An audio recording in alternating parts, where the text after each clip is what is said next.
I want to compare, if you guys will just humor me a minute, I want to compare the Federal Reserve and the economic policy, right now that's going on to Flight 173, United Flight 173, that took off from New York in December of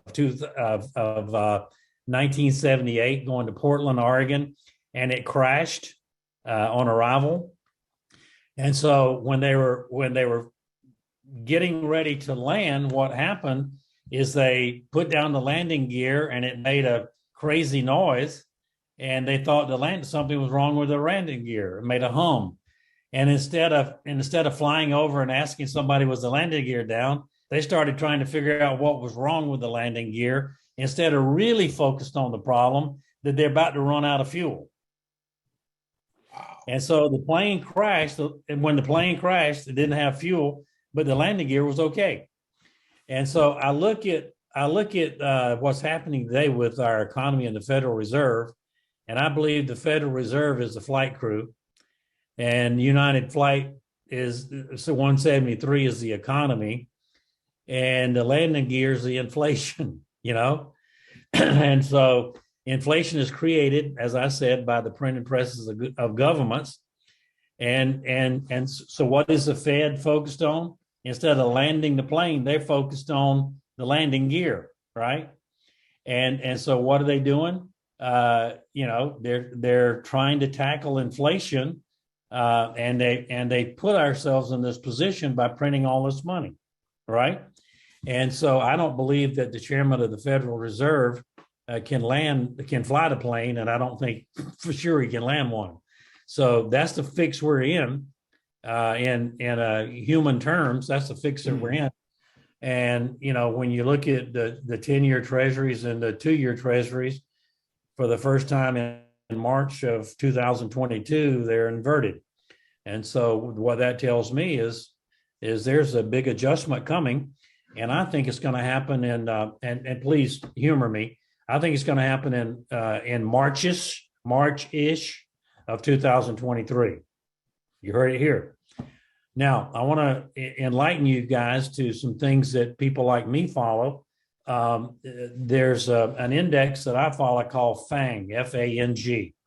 And you need to write that down, F-A-N-G. And that's the symbols for big tech stocks. And the F is for Facebook. The A is for Amazon, and you can also add another A, Apple. The N is for Netflix, and the G is for Google.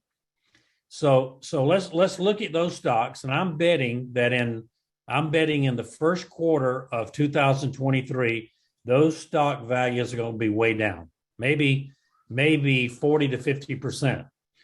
So if you're holding those stocks in your portfolio, you heard me predict that right here.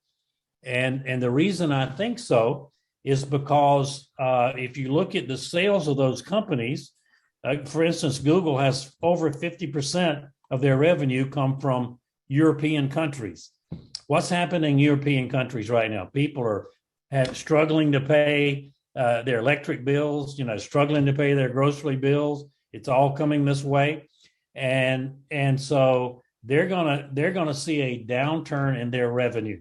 All these companies I just mentioned, they're gonna see a downturn in their revenue. If you could not afford to buy the heat, would you buy an iPhone 15? No, you wouldn't. You'd keep the 13 or the 12 or whatever you got. So they're gonna see some downturn in revenue, in my view. And the way that I think the way that we counter all this is we're smart. What have we been saying on this program? Have some silver, have some gold, be diversified in your portfolio if you're in the portfolio. Have some food on hand. Be smart in what you do. Spend what you need to spend. Don't spend what you don't have to spend, and just be conservative. Have your money in a regional bank, and trust God. Hey, God will take care of his people. I am convinced of that. And I'm being shown some things right now. I believe that there's going to be a great inversion of wealth happen in this country. And I think it'll start in third quarter of 2023 in a huge way. That's what I'm saying. I know this is recorded. You can go back and listen to it, but that's exactly what I'm saying. And I hope you like my analogy. Rasaji and I have been talking about this for years about the Federal Reserve System. And if you want to really learn about it, read the book, The Creature of Jekyll Island.